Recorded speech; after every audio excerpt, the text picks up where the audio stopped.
Hello hello everyone, कैसे हो सारे? Hope you all are doing great and उम्मीद करता हूँ तुम लोगों ने MHT CT एग्जाम अच्छे तरीके से दिया होगा एंड तुम लोगों के अच्छे नंबर आ रहे होंगे। आज हम लोग बात करेंगे MHT CT counselling, one of the most complex counselling process for engineering colleges in India. ऐसा क्यों कह रहे हो? ऐसा कहने के पीछे दो चार लॉजिक्स है जो कि हम लोग नेक्स्ट स्लाइड में देखेंगे। तो without wasting any further time, let's deep dive into the MHT CET counseling 100% accurate guide for 2025 aspirants. So let's start the counseling roadmap for 2020 aspirants of MHT CET. उससे पहले बस तहे दिल से इतनी रिक्वेस्ट है कि वीडियो को लाइक, चैनल को सब्सक्राइब और वीडियो को शेयर कर दीजिएगा, क्योंकि व्यूज़ बहुत कम आ रहे हैं एंड इससे मोरल डाउन होता है, मोटिवेशन डाउन होता है। आप लोगों के लिए अच्छा कंटेंट लाने में बहुत मेहनत लगती है, बस छोटा सा अप्रिसिएशन मांग रहे हैं और कुछ नहीं चाहिए आप लोगों से।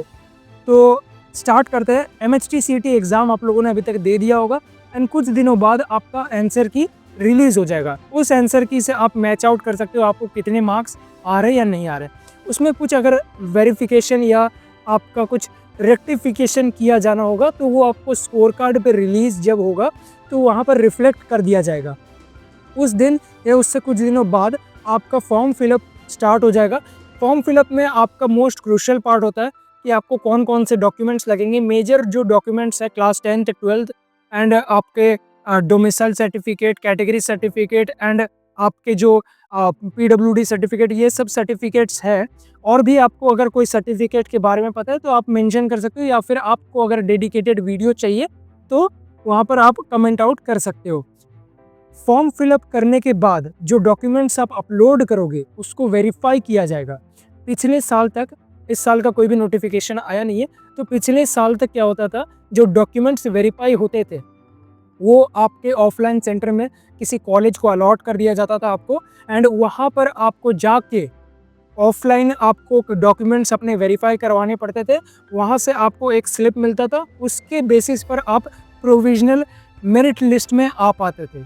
यहाँ पर कुछ कुछ बच्चों का जो डॉक्यूमेंट्स वेरीफाई नहीं हो पाते या डॉक्यूमेंट्स में कोई खामियां मिलती है तो उनको प्रोविजनल मेरिट लिस्ट में एंट्री नहीं मिलती है एंड उनको एक लास्ट चांस दिया जाता है कि आप अपने डॉक्यूमेंट्स को अपलोड करें सही तरीके से, एंड वो लास्ट चांस होता है। उसके बाद आपको और कोई तरीका या ऑप्शन नहीं मिलता है एंटर करने में काउंसलिंग में। तो last chance to upload documents, उसके बाद आपका फाइनल मेरिट लिस्ट बनता है जहाँ पर आपको आपका रैंक दिखेगा कि किस रैंक पर आपको कैसे कॉलेजेस मिलेंगे। उसके लिए भी एक वीडियो आ जाएगी and top MHT CT colleges के बारे में भी वीडियो आ जाएगी। तो आप लोग कमेंट आउट कर देना, आप लोगों के कमेंट के बेसिस पर हम लोग प्लान आउट करेंगे कि कौन सा वीडियो कब लाइन अप करना है। तो फाइनल मेरिट लिस्ट के बाद आपका स्टार्ट होता है most important and complex process, cap round. Cap round 3 में होता है, cap round 1, cap round 2 and cap round 3।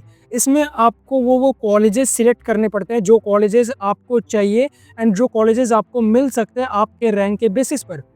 कुछ बच्चों का बार बार ये कंप्लेन रहता है या बार बार उनका रिक्वेस्ट रहता है कि भैया हम लोगों ने गलती से एक Tier 3 कॉलेज को सिलेक्ट कर लिया एंड उसको टॉप पे रख दिया।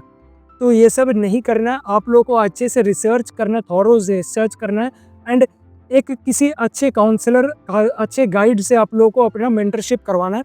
तो हम लोग सोच रहे हैं, आप कमेंट में मेंशन कर सकते हो कि आप लोगों को काउंसलिंग चाहिए या नहीं चाहिए। MHT CT में टॉप रैंकर्स जो है, जो अच्छे अच्छे कॉलेजेस में, VJTI, COEP पुणे, तो इन सब कॉलेजेस में जो बच्चे पढ़ रहे हैं इनको इस प्रोसेस के बारे में, काउंसलिंग के बारे में अच्छी तरीके से पता रहेगा, तो ये लोग आपका काउंसलिंग करेंगे।